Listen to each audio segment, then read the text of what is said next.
Welcome back. Observations on the state of race in America. Progress is often met with conflict.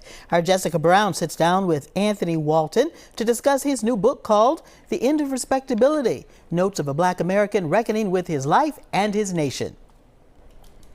Anthony Walton, thank you so much for joining us today. Thank you for having me. I'm glad to be here. Glad to have you here. You know, you're an author, poet, professor, and the writer-in-residence at Bowdoin College in Maine.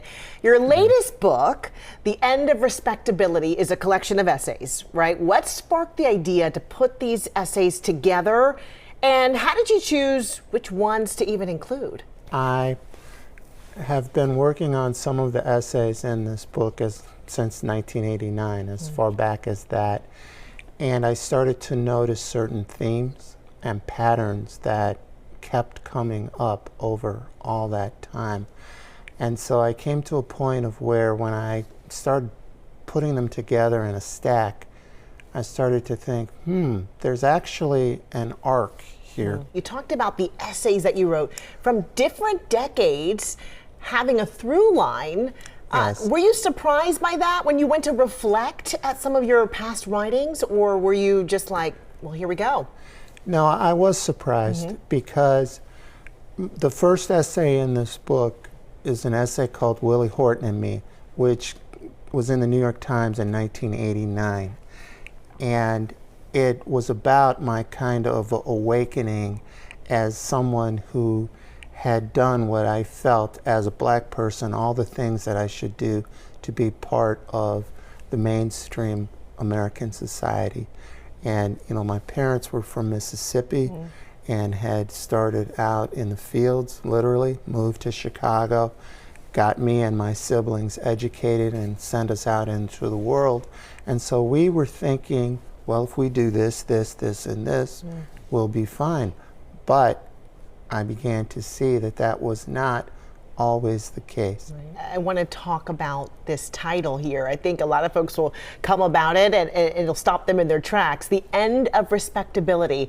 What does that mean for you? First of all, this notion of respectability for African Americans has been important in a couple different ways, going all the way back to the 1600s, 1700s. I think we've always been concerned with making sure that we presented ourselves in a way that could gain approval and not be threatening to whites.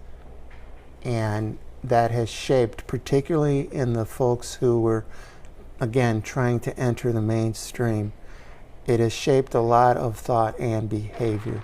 More recently, a way of thinking of it would be, let's say, from MLK to Obama.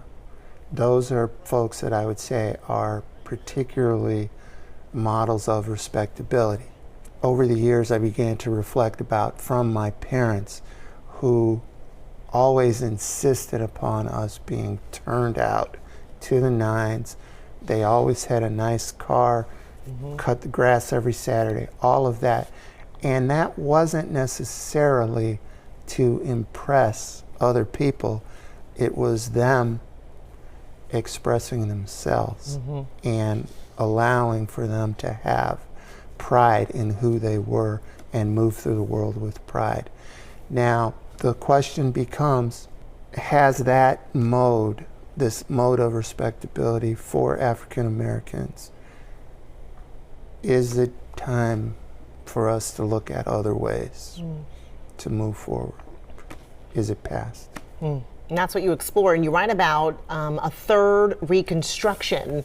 What do you mean by that, especially when it comes to this book? Well, first of all, let me say I'm not the only person that has that thought, that idea, and is trying to work with it. But if we have, for example, the idea that the first Reconstruction was after the Civil War, then the second Reconstruction we could think of as the Civil Rights Movement. And I would follow that in my thinking up to and through Obama. We see the kind of backlash that has been generated by Obama's success and by this kind of rising of African Americans and other folks of color. So when I say a third Reconstruction, I'm thinking that there's a kind of need for us to kind of reconsider where we are at the moment. And are the old ways, for example, the ways of our parents or whatever, are those now the most efficacious ways of moving through American society? Or do we need to think about other ways? Yeah. So one of the things we need to do, and maybe Obama is a model for this, certainly Dr. King, we need to look at who wants to work with us and be with us, stand shoulder to shoulder. And that would include all Americans. Start grouping those folks together and start working on what we can work on together. I think African Americans in that group have to always be thinking about our particular experiences, our particular needs, whether it's the needs of the middle class, upper middle class African Americans, or the needs of African Americans who have not thus far been able to break in to the mainstream.